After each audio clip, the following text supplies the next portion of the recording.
Welcome back to your own physics class. और पिछली class में हमने पोजीशन वेक्टर निकालना सीखा था।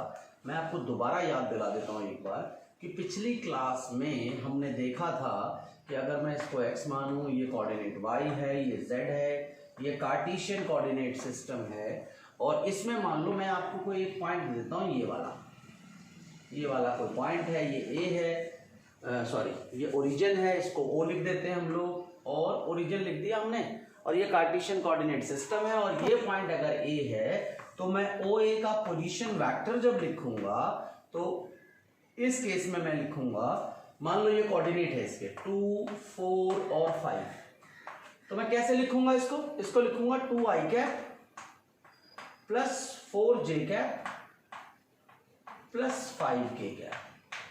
तो ये लिखने का तरीका है, पोजीशन वेक्टर रिप्रेजेंट करने का ये तरीका है। इसमें i cap, j cap, k cap unit vectors हैं जो x एक्सिस, y एक्सिस और z एक्सिस की डायरेक्शन को रिप्रेजेंट करते हैं। क्लियर है? तो ये तो वेक्टर था कि क्या होता है, टाइप्स ऑफ वेक्टर हमने पढ़ लिए, हमने पोजीशन वेक्टर को रिप्रेजेंट करना पढ़ लिया। अब हमें पढ़ना है टाइप्स ऑफ वेक्टर्स। एक तो हमने वो पढ़ा था एक्सियल वेक्टर और पोलर वेक्टर। अब चाहे वो पोलर वेक्टर हो चाहे वो एक्सियल वेक्टर हो, उनके ना कितने टाइप में उनको डिवाइड करते हैं वो हम बात करने जा रहे हैं। सबसे पहले हम बात करते हैं इक्वल वेक्टर्स की। इक्वल वेक्टर्स पहला टाइप है इक्वल वेक्टर्स। भाई इक्वल वेक्टर्स क्या होते हैं? देखो एक वेक्टर है आपके पास a और वो इधर जा रहा है, और दूसरा वेक्टर सेम इसी डायरेक्शन में जा रहा है, same.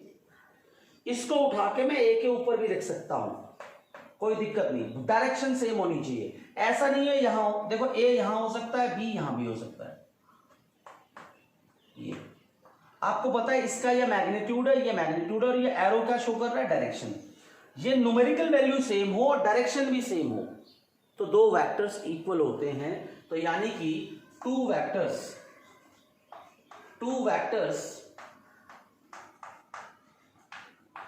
Are said to be equal if and only if they have equal magnitude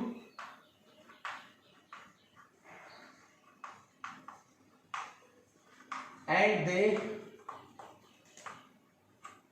act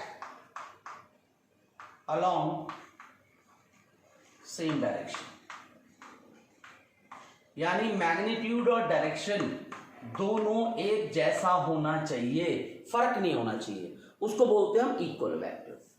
एक और बात आती है, एक बार बोलते हैं ऑपोजिट वेक्टर क्या होते हैं। ऑपोजिट वेक्टर या negative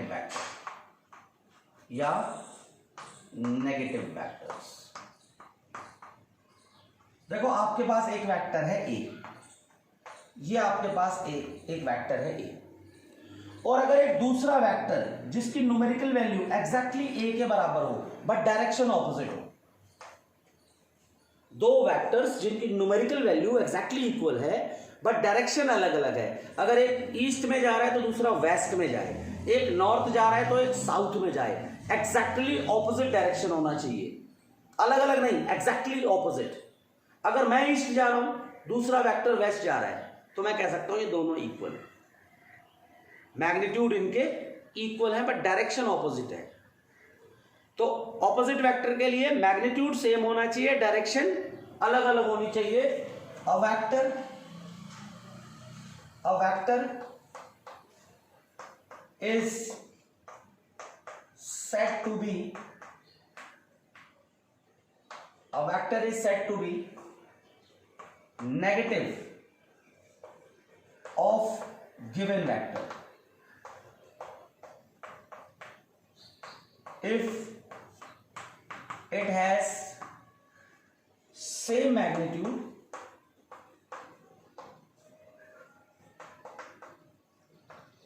and it acts along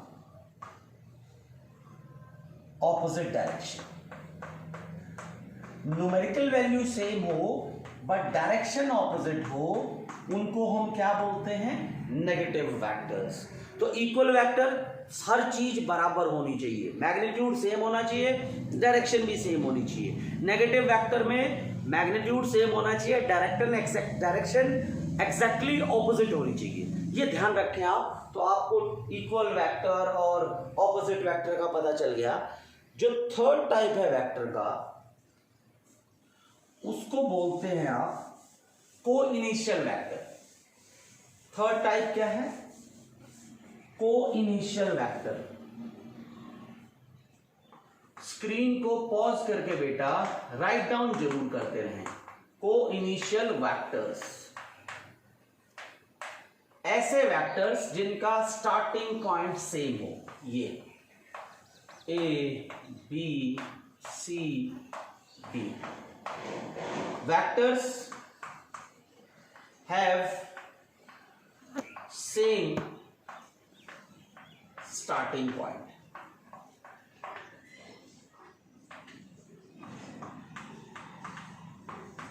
वो वेक्टर जिनका स्टार्टिंग पॉइंट सेम होता है उनको हम को इनिशियल वेक्टर्स कहते हैं, सेम स्टार्टिंग पॉइंट हो।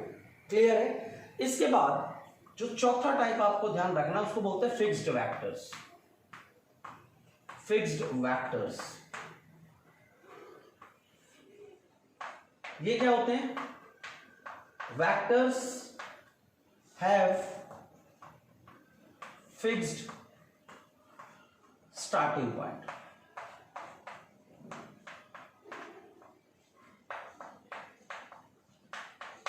जिनका स्टार्टिंग पॉइंट फिक्स होता है। मान लो एक बॉडी है, वो ओरिजिन से स्टार्ट हो रही है, ये जिनका पता होता है कि आपको ये कौन से पॉइंट से स्टार्ट हुई है। ये जैसे मैं आपको बोलता हूं, हम एक रेस में दौड़ रहे हैं और हमें पता है, जैसे हम अपने घर से स्टार्ट हुए हैं तो हमें पता है स्टार्टिंग पॉइंट कौन सा है। अगर आपको स्टार्टिंग पॉइंट पता हो तो उसको फिक्स्ड वेक्टर कहते हैं, और अगर स्टार्टिंग पॉइंट पता ना हो उसको हम फ्री वेक्टर कहते हैं।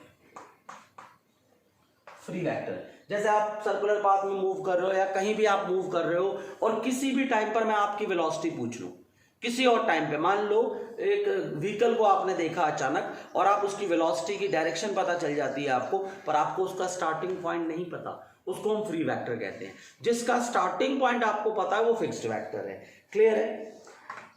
इसके बाद हम बात करते हैं कोप्लेनर वेक्टर्स की। जो अगले वेक्टर है वो है कोप्लेनर। कोप्लेनर वेक्टर्स, कोप्लेनर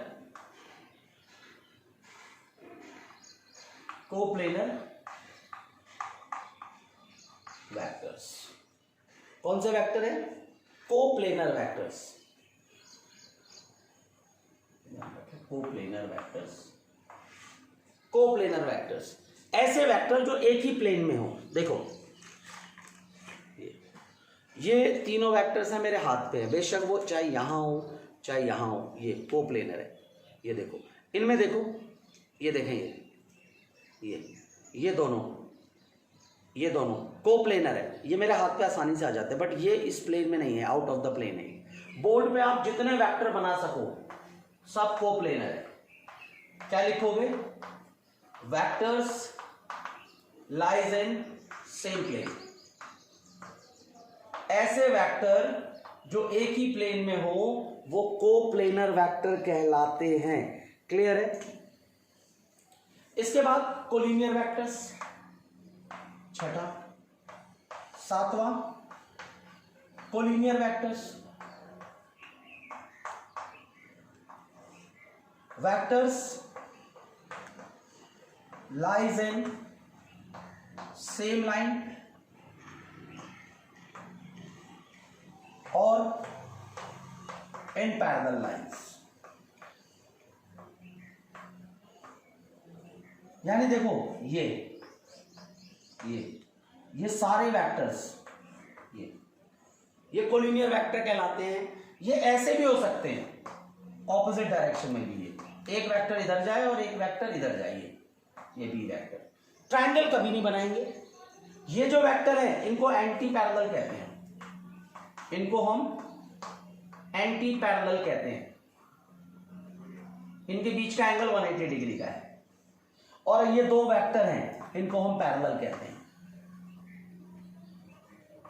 इनके बीच 0 डिग्री का एंगल है। अगर आपको दो वेक्टर्स के बीच का एंगल निकालना हो, देखो ये जैसे मैंने आपको एंगल निकाल के बताया, दो वेक्टर मान लो ये 60 डिग्री का एंगल है, तो एंगल कैसे निकालते हैं हम बाद में बात करेंगे। पर अगर दो वेक्टर्स के बीच का एंगल 180 डिग्री का हो तो उनको एंटी पैरेलल वेक्टर या कोलिनियर वेक्टर भी कहते हैं, या अगर उनके बीच का 0 डिग्री का एंगल हो तो भी वो कोलिनियर वेक्टर है, बट उस टाइम पे उनको हम पैरेलल वेक्टर्स भी कह देते हैं। तो ध्यान रखना। इसके बाद हमारे पास को टर्मिनल वेक्टर होते हैं या को टर्मिनस वेक्टर भी कहते हैं उनको, जिनका टर्मिनल पॉइंट सेम होता है। कौन सा वेक्टर? को टर्मिनस या को टर्मिनल। स्क्रीन को पॉज करके सबको राइट डाउन जरूर करते हैं बेटा, बहुत जरूरी है। को टर्मिनल या को टर्मिनस वेक्टर।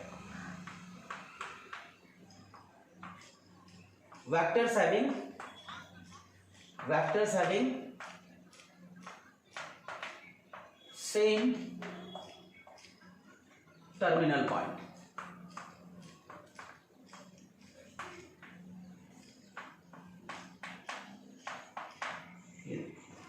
ये जहां वेक्टर्स के हेड आके मिले, अगर सभी वेक्टर्स के हेड एक ही पॉइंट पर आके मिले, जैसे मैंने बताया सबकी टेल एक ही पॉइंट पे था तो को इनिशियल था, ये को इनिशियल है। पर अगर हर वेक्टर का हेड, सबका हेड यहां आके मिल रहा है, इनको को टर्मिनस वेक्टर कहते हैं। क्लियर? इसके बाद जो आपको वेक्टर का टाइप जानना है उसको बोलते हैं जीरो वेक्टर या नल वेक्टर। सोचो जीरो वेक्टर या नल वेक्टर क्या हो सकता है? जीरो वेक्टर या null vector. Null vector, null vector, इसको जीरो वेक्टर भी कहते हैं हम लोग। Zero vector, vector having magnitude 0 and acts along an arbitrary direction। यानी डायरेक्शन कुछ भी हो, डायरेक्शन होगी, न्यूमेरिकल वैल्यू 0 होगी, और जीरो वेक्टर को हम ऐसे रिप्रेजेंट करते हैं, जीरो के ऊपर एरो डाल दो। जैसे देखो आपने ओरिजिन पढ़ा था, ये ओरिजिन, ये 0 0। ओरिजिन को कैसे रिप्रेजेंट करेंगे? 0 0 0। तो ओरिजिन का अगर मैं पोजीशन वेक्टर की बात करूं तो वो क्या आएगा? 0 i cap, 0 j cap plus 0 k cap, ये आएगा पोजीशन वेक्टर। तो क्या एग्जांपल होगा इसका? पोजीशन वेक्टर ऑफ ओरिजिन, ये जीरो वेक्टर का या नल वेक्टर का एग्जांपल है। दूसरा क्या है? आप एक बॉल को ऊपर फेंको, ऊपर फेंका आपने, मैक्सिमम हाइट पर जाने के बाद जब बॉल मैक्सिमम हाइट पर गई तो बॉल रुक जाती है और इसकी वेलोसिटी 0 हो जाती है। पर डायरेक्शन कहां हो जाती है? एक्सेलरेशन की वजह से, ग्रेविटेशनल पुल की वजह से वेलोसिटी की डायरेक्शन अब भी नीचे की तरफ है। तो क्या होगा? क्या एग्जांपल लिख सकते हो? Velocity vector, velocity vector at maximum height, at maximum height when a body projected vertically upward, सीधा ऊपर फेंको तो टॉप के ऊपर जो वेलोसिटी होगी वो नल वेक्टर है। थर्ड एग्जांपल भी लिख लो, एक और एग्जांपल लिख लो। Displacement vector of a body at rest. एक बॉडी चल ही नहीं रही, उसका डिस्प्लेसमेंट और वेलोसिटी वेक्टर को आप नल वेक्टर या जीरो वेक्टर कह सकते हो। ये भी एग्जाम में कई बार पूछता है नल वेक्टर क्या होता है, उसका एग्जांपल दो, तो इंपॉर्टेंट है, राइट डाउन जरूर कर लें इसको। इसके बाद हमें जो पढ़ना है इंपॉर्टेंट है, उसको बोलते हैं यूनिट वेक्टर। यूनिट वेक्टर बहुत इंपॉर्टेंट है हमारे लिए, इसलिए मैंने इसको सबसे लास्ट में पढ़ाया आपको। यूनिट वेक्टर क्या होता है? यूनिट वेक्टर देखें, यूनिट वेक्टर क्या होता है? अ वेक्टर whose मैग्नीट्यूड का मतलब बेटा numerical value, whose magnitude is unity. Unity का मतलब 1, ये ध्यान रखना, जिसकी न्यूमेरिकल वैल्यू 1 होती है। A vector whose magnitude is unity, it only shows direction. ध्यान रखना, यूनिट वेक्टर की न्यूमेरिकल वैल्यू 1 होती है और वो सिर्फ डायरेक्शन शो करता है। जैसे मैं आपको आई कैप बताया था, अगर आई कैप की न्यूमेरिकल वैल्यू निकालूं, जे कैप की न्यूमेरिकल वैल्यू निकालूं, के कैप की न्यूमेरिकल वैल्यू निकालूं, तो वो 1 आता है। देखो आप कहोगे सर आप कहते हो न्यूमेरिकल वैल्यू लो, यहां आपने मॉडुलस का निशान डाला है। ये जो निशान होता है इसको बोलते हैं मॉडुलस। मॉडुलस और वेक्टर का जो मॉडुलस होता है, जो वेक्टर का मॉडुलस होता है उसका मतलब होता है magnitude of vector. Magnitude of vector, ये ध्यान रखें।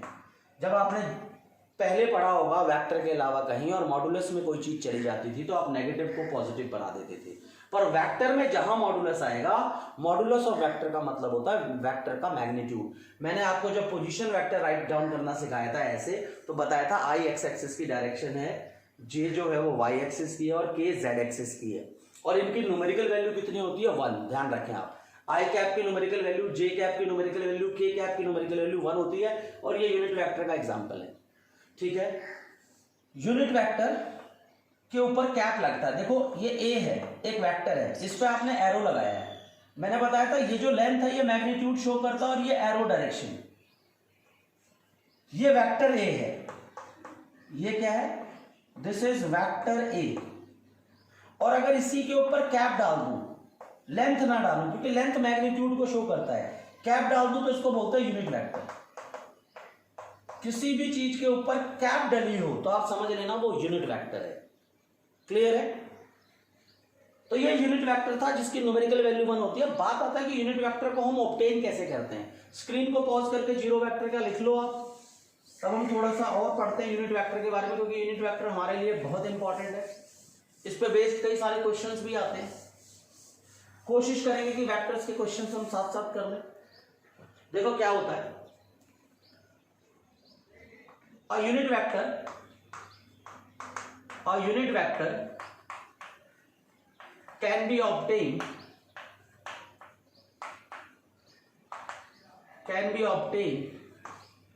by dividing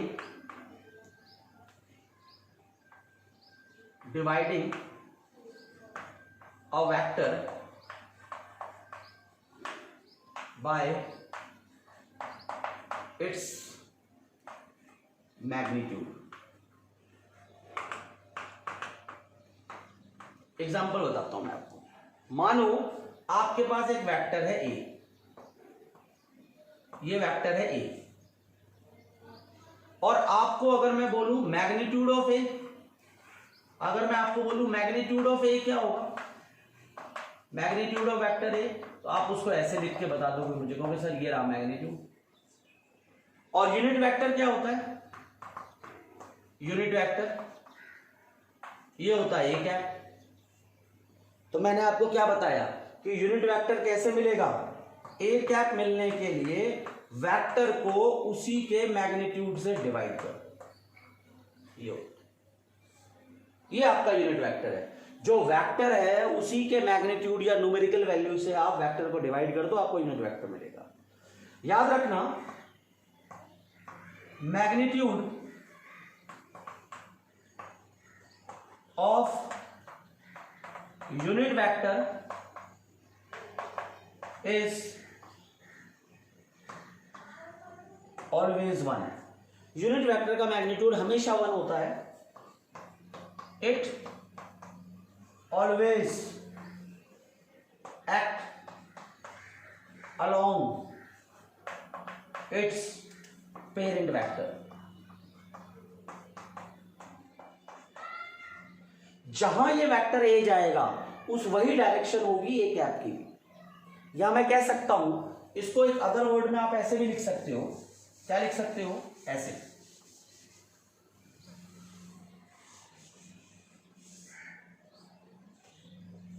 लिख सकते हो आप ऐसे, a unit vector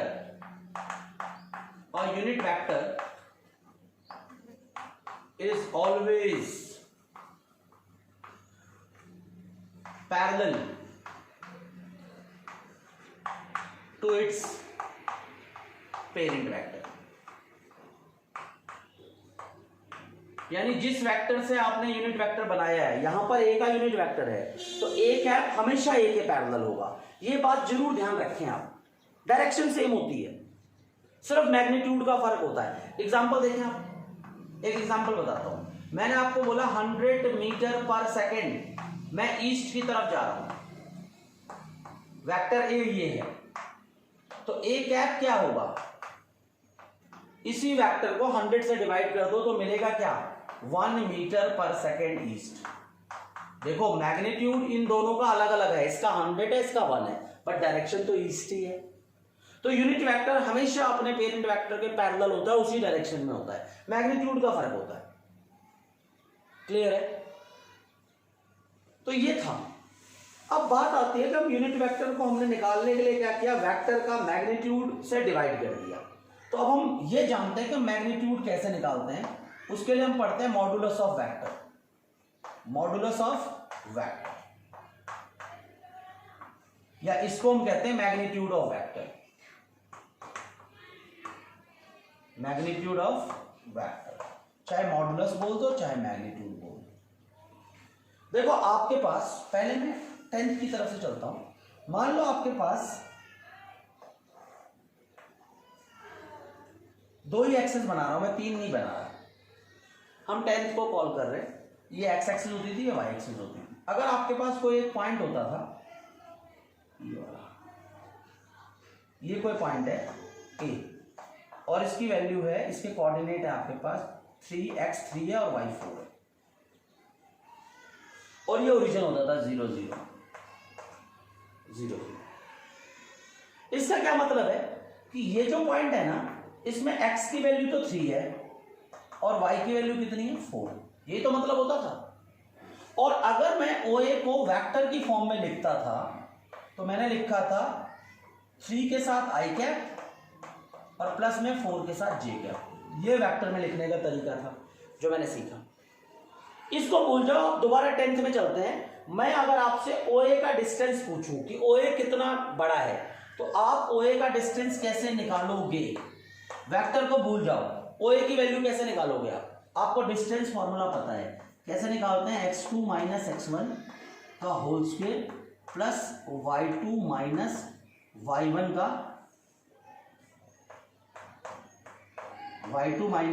का होल स्क्वायर और सारा का सारा रूट के अंदर।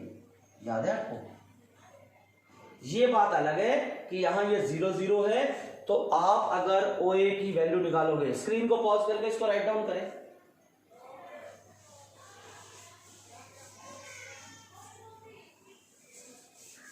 ये देखिए, अगर मैं यहां पर बात करूं OA की, तो वो क्या होगा? ये 3 का स्क्वायर प्लस 4 का स्क्वायर, 9 प्लस 16 रूट के अंदर 5 आ गया। इसी को बोलते हैं मैग्नीट्यूड। इस OA की जो न्यूमेरिकल वैल्यू है वो 5 रहेगी, चाहे आप डिस्टेंस फॉर्मूले से ही कैलकुलेट करते हैं हम। अगर मैं आपको पूछूं कि OA का मॉडुलस कितना होगा, OA की न्यूमेरिकल वैल्यू कितनी होगी, तो आप क्या करोगे, I के साथ जो कंपोनेंट है उसका स्क्वायर कर दोगे, J के साथ जो कंपोनेंट है उसका स्क्वायर कर दोगे और रूट के अंदर, तो वही 5 आएगा। सिंपल। तो किसी भी वेक्टर का अगर मैग्नीट्यूड निकालना है, मान लो एक एग्जांपल और ले लो, आपके पास मैं एक वेक्टर A देता हूं जिसमें x के साथ i कैप है, y के साथ j कैप है और z के साथ k कैप है।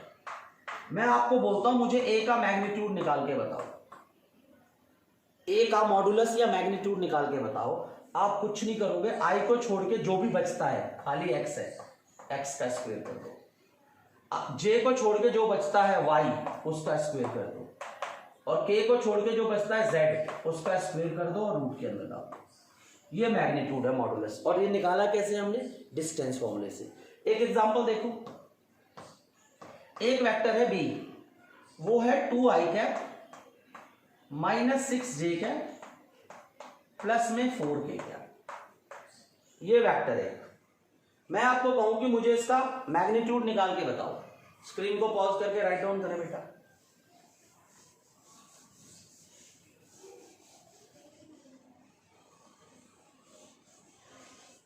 देखें, अगर मैं आपको बोलता हूं कि मुझे b की न्यूमेरिकल वैल्यू निकाल के बताओ, कैसे निकालोगे आप? सिंपली जो i को छोड़ के जो है वो 2 का स्क्वायर, j को छोड़ के जो बचा है वो -6 है, क्योंकि आपके फॉर्मूले में सिर्फ प्लस होता था, यहां j के अलावा माइनस है, -6 का स्क्वायर, फिर 4 का स्क्वायर रूट के अंदर, कितना है 4 + 36 + 16 रूट में 56।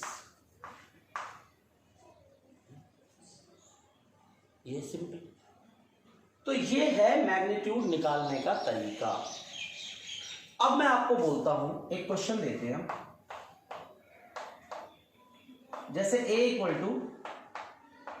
3i cap -3j cap -2k cap. मैं बोलता हूं आपको, पहला तो ये है, दूसरा एक और दे देते हैं आपको, दूसरा वेक्टर b दे देते हैं आपको, और b = i कैप माइनस का प्लस का j कैप और माइनस का k कैप। ये दो वेक्टर्स है आपका। मैं आपको बोलता हूं find unit vector, find unit vector. आपसे यूनिट वेक्टर निकालना है, सिंपल। तो यूनिट वेक्टर निकालने का क्या तरीका है? अगर आपको a कैप निकालना है तो वेक्टर a को उसी की न्यूमेरिकल वैल्यू से डिवाइड कर दो, सिंपल है। तो देखिए a की न्यूमेरिकल वैल्यू कैसे निकलेगी, ये 3 है, 3 का स्क्वायर, ये -3 है, -3 का स्क्वायर, ये -2 है, -2 का स्क्वायर, 9, 3 का स्क्वायर 9, फिर 9 18 और फिर 4 22, रूट के अंदर 22 आ गया। a का मॉडुलस रूट के अंदर 22।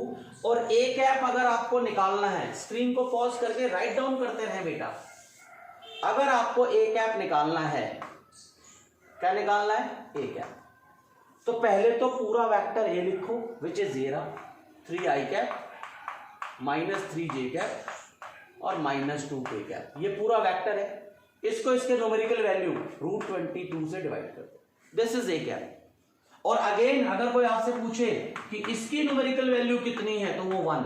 इस पे मत जाना, कहीं सोचो ये इतनी बड़ी है, क्या वैल्यू है।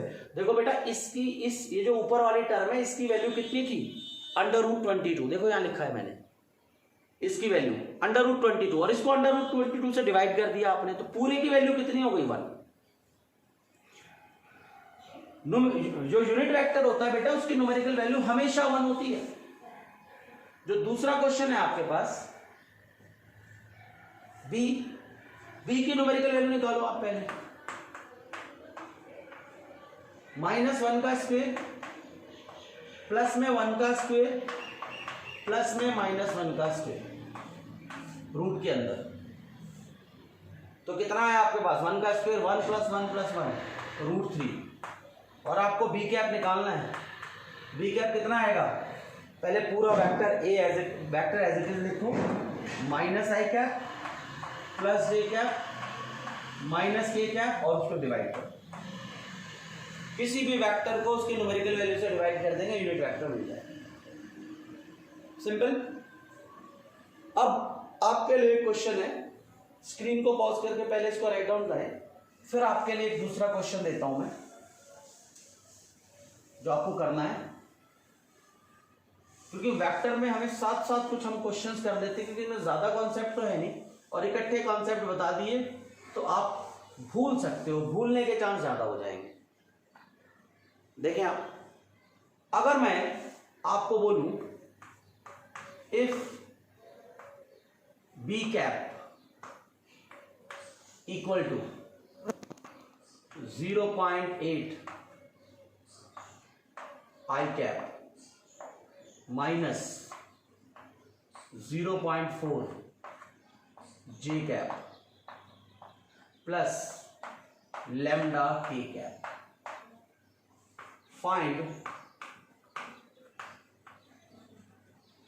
Value of lambda.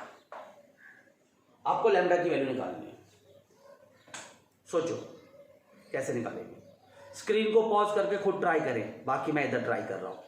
देखो ट्राई करो, आप कर सकते हो, तब तक मैं करता हूं।